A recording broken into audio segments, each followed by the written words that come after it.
Alright guys, so this video is looking at K-Guard, and if you haven't been using K-Guard in your offensive system from the bottom, then you're really missing out because it's a 6-hit guard. So if you're a white belt, blue belt, even purple belt and above, this is something that you definitely want to add into your attacking routine, your guards that you like to play, because it really is going to help you elevate into your leg entanglements, but also adding loads of like sneaky upper body sweeps and submissions as well, and a host of back takes, and just a really nice, safe way to kind of link your upper body and your lower body and your back takes, all these things into together. And in this class, we're looking at that. So we're looking at an entry. So at the moment we're looking at using a baseball grip on the wrist. As my partner pulls back, it slides me in. I'm getting into my foot on the outside of the hip, my knee on the inside, into that K-guard position. And we're looking at then aiming to off balance our partner. So the leg that we're actually getting that K hook around is nice and light, and we can start manipulating it and pulling that knee down to the chest. This is one of the problems that you might encounter when you're kind of pulling into K guard, is someone's got a very strong leg and they've got that weight on the leg that you're kind of scoop gripping and entangling. If their weight is on that heavy, it's very hard to manipulate it. So if we can use our other leg and our kind of our grip on the primary leg, but use our other leg on their secondary leg to start shifting their weight, that foot then becomes light and it's much easier to progress on through our attacks.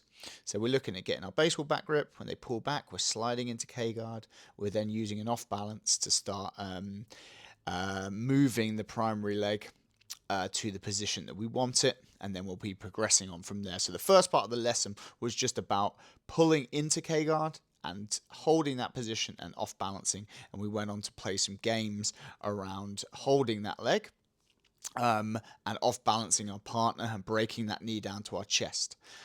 So that was the first part of our lesson. Now we're going to go on and look at an upper body submission and then a lower body attack, and we're going to look at what might indicate which move we should use and at what time. So the first thing that we're actually going to look at here is a triangle. So a really common reaction that you might see is when the top player, they're at risk. You know, one of the things that this sort of K-guard position does is it starts working us around. It sort of turns our partner. When you break their knee down to your sternum, it turns them. So a good player will be aware of this, and they'll be aware that, you know, we are starting to expose their back. We're starting to expose sort of back steps into, or step rounds into, like a backside 50-50, things like that. And they'll start to look to square up, and they'll start to look to put pressure down into your K-guard, and they may well take a crossface like you're seeing Ethan do here. All right, so when this happens, it gives us an opportunity. They're committing that near side arm to your head, and it gives us an opportunity to be able to change our leg formation and bring our foot out and end up in a triangle. So we're just looking at how this is totally viable from like a low position as well. So if they're playing off their knees and you pull into K-guard, often, again, they will take that crossface because they're quite low and they're already there. And as long as we're keeping that far foot kind of nice and active, we can start pulling and pummeling that far foot out in front of their far arm, and then looking to get a triangle. So in this bit of the video, I'm actually explaining how if we're in this kind of lower like K-guard position, we want to use our secondary leg as a knee shield. So having our knee in front of their sternum and having my secondary foot behind their far armpit to keep it safe. And this kind of allows us to manage distance, and ultimately allows us now to start pummeling our foot out and then jumping up into our triangle. So I'll explain a little bit more about that pummel in a second when we have a look. But obviously we've pulled into our triangle. It's a loose triangle at the moment, so we need to keep our partner's posture broken, and we've got a little bit of work to do passing that arm across, reaching up for the leg, so that when I open my legs, we've still got a triangle because I'm holding my shin with my arm. I've replaced my leg with my arm. Good cut of the angle, looking down my shin, back heeling down, 2 hands to the head. Nice tight finish. All right. We won't worry too much about the details on the triangle, but there's just a few pointers to sort of think about if you struggle with your triangles. But we've got down, and he's pressuring in now. We're in our K-guard, and he's pressuring in. He's got a crossface, and our shin is kind of on the inside of his bicep, around the crook of his elbow. Okay, we're going to push our knee out into his arm, keeping our knee high on the arm so it doesn't disappear under, and then we're going to internally rotate our knee to clear our foot from outside their arm, and then jump up into that loose triangle. So we'll get another look at that in a minute. Obviously here we're going through those details on finishing the triangle because there's a few beginners in the class. But really what I want is you thinking about this K-guard entry. So he's standing, I pull with my double wrist grip down into K-guard. I use my knee to square and push their far arm away, and I jump straight up into my triangle. You know, like you could do this like a kind of spider guard hook.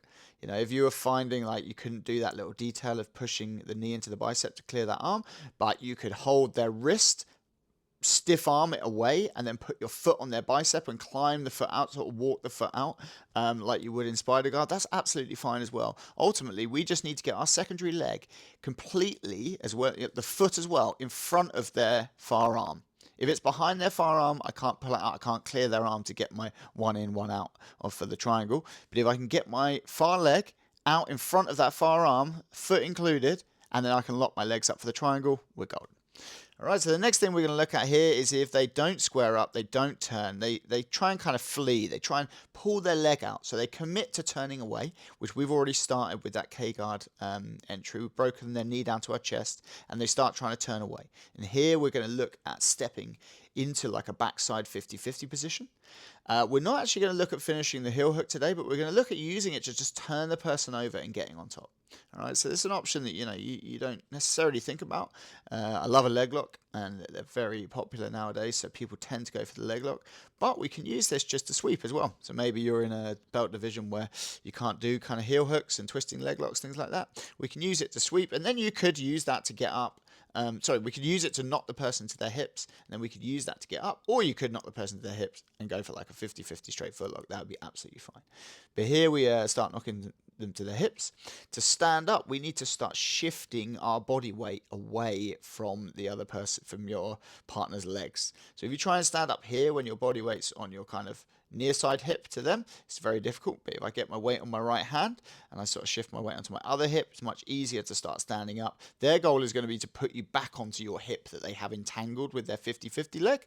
Your goal is to get your weight onto your other leg and stand up. And in this case, all we've done is we've removed the 50-50 and we've got into a passing position. You could really easily pummel your legs through into like knee shield and get a guard pass there, but we just chose to look at the sweep today. Okay, so I've pulled in, knee to sternum. He's choosing to turn away and just try and rip his leg out. All right, we need a nice tight grip to keep that knee on our sternum. And we need to be nice and tight with our legs as well. So as he tries to pull it away, he's not going to be able to do that. I'm squeezing my knees, I'm pulling my knees into my chest, and I'm squeezing his knee down into my sternum with my arms. I backstep through and I weave my left leg through onto his far hip, and then I just start turning his foot, which starts putting tension on the knee, and I turn my knees over like a kind of tilt sweep or a John Wayne sweep, which puts so much pressure into his knee, he has to backstep because he's going to kind of end up tapping himself. So he will be encouraged to backstep. You could grab his secondary leg and pass him over as well if he's not backstepping, but people will backstep because it just feels uncomfortable on the knee, that level of torque. So you see I step round behind the hamstring with my secondary leg. I'm going to do it in a second. Feed it through to the far hip, grab the foot, pull it across, squeeze my knees together and turn my knees over to turn him over. Now I'm going to start shifting my weight onto my right hand and my right butt cheek and using that to start building me up. I think I just demonstrated how we could do a straight foot lock, but yeah, here we start building up onto our right foot. I pull out and then I'm in a passing position. So it's a great option. We'll look at it one more time. Standing, double wrist grip, pulls into K-guard, break him down, step in nice and quick, turn him over, shift onto the right hip, stand up, hips forward, repalm. Well, that time I pass the legs. Nice and simple. Try this K-guard system attacking the upper and the lower and let me know how you get on in the comments.